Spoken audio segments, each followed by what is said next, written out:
नमस्कार दोस्तों, स्वागत करता हूं अपने YouTube चैनल पर आप सभी लोगों का।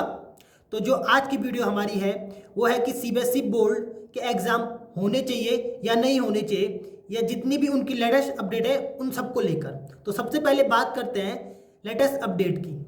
तो जो पहली अपडेट निकल के आई है, आपको बताना चाहूँगा, ये 2-3 दिनों की अपडेट है जिनको मैं एक साथ आपके सामने रख रहा हूँ। तो जो पहली अपडेट है वो है कि सीबीएसई 12वीं बोर्ड परीक्षा रद्द करने और रद्द नहीं करने को सुप्रीम कोर्ट में याचिका दायर हो चुकी है। दोनों के लिए, चाहे पेपर हो या ना हो, दोनों की याचिका। पहली बात करूं, याचिका जो पहली याचिका दायर हुई है वो ये है कि पेपर नहीं होने चाहिए। तो वो ममता शर्मा काफ़ी पहले कर चुकी थी, लेकिन जनहित याचिका हाल ही में दायर हुई है कि पेपर नहीं हो। दूसरी बात करता हूँ, हाल ही में केरल के एक शिक्षक है जोसेफ, उन्होंने एक याचिका दायर की है जिसमें वो कहते हैं कि पेपर होने चाहिए।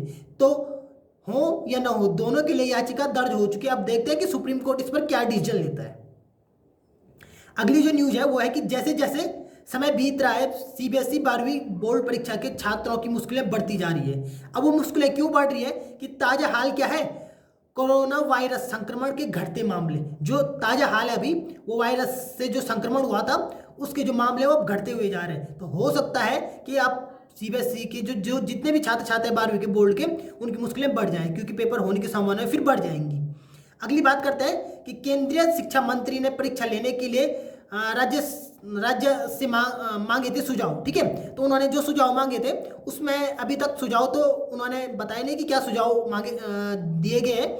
लेकिन एक बात जो निकल के आई है कि जो माता पिता और छात्रों का एक बड़ा वर्ग है जो परीक्षा रद्द होने की मांग कर रहा है। ठीक है, अगली जो न्यूज है वो ये न्यूज है कि 1 जून 2021 को स्थिति की समीक्षा करेगी सरकार।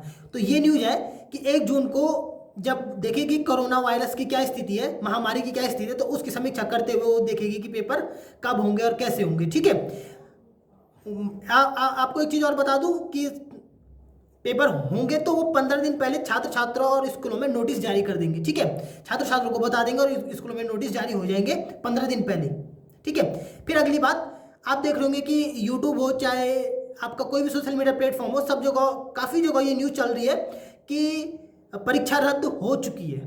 तो इस न्यूज़ को खंडन करते हुए सीबीएसई बोल चुका है कि ऐसे कोई भी न्यूज़ नहीं है। अगली जो अंतिम न्यूज़ आती है वो है कि प्रधानमंत्री को अभिभावकों द्वारा एक चिट्ठी लिखी गई जिसमें यह कहा गया था कि परीक्षा रद्द हो। तो ये तो आज तक की न्यूज़ है जो हुआ है अभी तक। फिर अब बात करते हैं कि परीक्षा रद्द होनी चाहिए। अब रद्द क्यों होनी चाहिए, तो सबसे पहले लगभग पूरे साल क्या है, स्कूलें बंद रही। दूसरी बात, हम ये कह दें कि ज़्यादातर पढ़ाई क्या हुई, ऑनलाइन हुई। जो स्कूलें खुली हुई तो बहुत कम ही पढ़ाई हुई उनमें।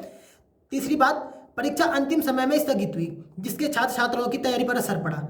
जो छात्र छात्रा तैयारी कर रहे थे, जब परीक्षा रद्द हो गई तो लगभग सभी छात्र छात्रों ने अपनी तैयारी करना बंद कर दिया है। अब क्योंकि पता भी नहीं कि पेपर कब होंगे, तो इसलिए वो चाहते हैं कि पेपर पेपर रद्द ही हो जाए। ठीक है, और लास्ट है कि बच्चों पर कोरोना वायरस का संक्रमण, क्योंकि जब पेपर होंगे तो वायरस के संक्रमण का खतरा ज़्यादा बढ़ जाएगा। ठीक है, लेकिन पेपर क्यों होने चाहिए, कई लोग चाहते हैं कि पेपर रद्द ना हो सीबीएसई के 12वीं के, तो वो क्यों नहीं चाहिए। सबसे पहले तो उच्च शैक्षणिक संस्थानों में प्रवेश के लिए आप जानते हैं कि जितने भी कॉलेजेस हैं उनमें आपकी 12वीं के नंबर काउंट करती है। तो जो आपका एडमिशन होगा उसी आधार पे होता है, पहली बात। दूसरी बात, छात्रों के सही मूल्यांकन के लिए अगर आपकी परीक्षा होती है तो जिन छात्रों ने पढ़ाई की है उनका सही मूल्यांकन तभी होगा जब पेपर होंगे। ठीक है, और अगली बात, 12वीं की परीक्षा जो है वो छात्र का एक अभिन्न अंग है। आप देखोगे, आप कहीं भी जाएं, किसी भी एग्जाम को दें, तो सब जगह 12th की ही नंबर पूछी जाती है। और लास्ट है, जिन छात्र छात्रों ने पूरे साल पढ़ाई की है ना, जिन छात्र छात्रों ने पूरे साल पढ़ाई की होगी वो तो हमेशा ही चाहेंगे कि पेपर हो।